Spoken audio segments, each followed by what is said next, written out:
And now it's time for Rants with Chris, the part of the show where Chris comes out and does a rant.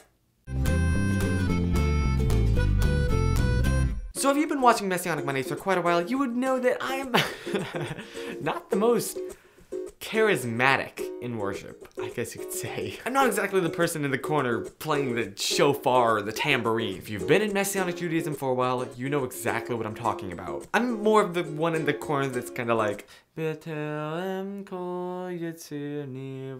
so I don't quite understand the people that are that kind of,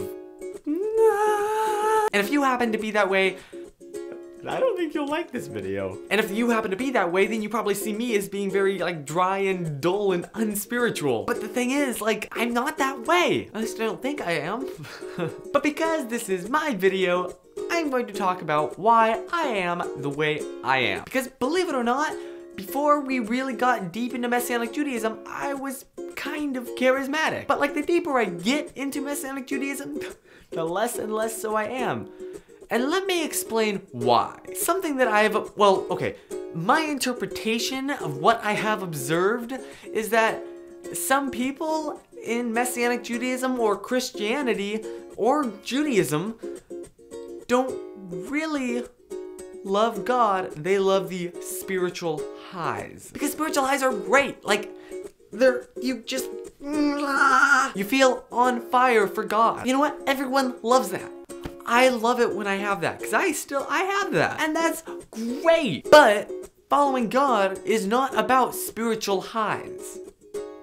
Because spiritual highs are pretty darn temporary. But our obligation to worship and obey Hashem is not temporary. It's like kind of permanent for like the rest of our lives. So in my opinion, when we chase after spiritual highs more than we chase after actually following God in our day-to-day lives, then that kind of shows that honestly we care more about how we feel, the goody warm fuzzies, than we do about God. Basically what I'm trying to say is spiritual highs are great, but they're not like all of following God. And I know that when I was like younger, I would try and like induce spiritual highs spiritually. Don't read into that. Basically what I'm trying to say is that worship shouldn't be about how you feel.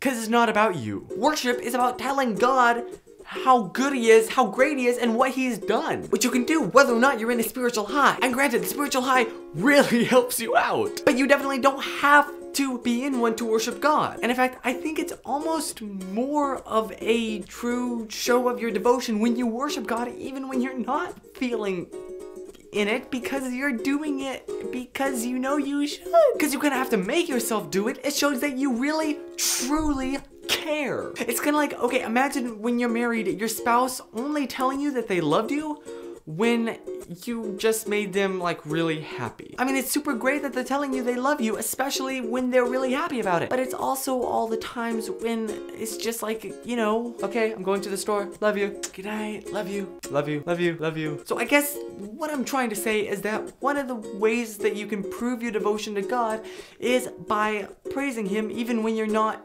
like really feeling it, because that shows that you really truly care and you know it's right. And as for me personally, I don't attempt to induce spiritual highs. I'll let them happen when they happen, but I know that they are not the end goal of worship. Telling God how awesome he is. Because when you're really chasing after that spiritual high, then it's more about you than it is God. This has been Rants with Chris. Tune in next time to hear Chris say, you know another expression I don't like, experiencing God. Yeah, I know most of my audience is Christian, and I really don't mean to offend you or upset you.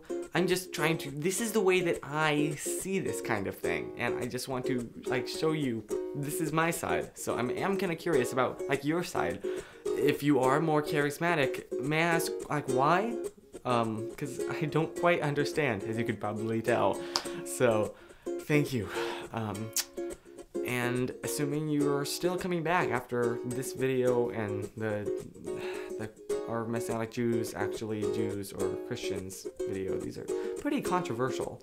And I know it's just like a string of hard-hitting ones, but hopefully it at least makes you think, which is kind of the goal with these. So, Chris out. That was like my least like convincing exit ever. I usually do something more like this.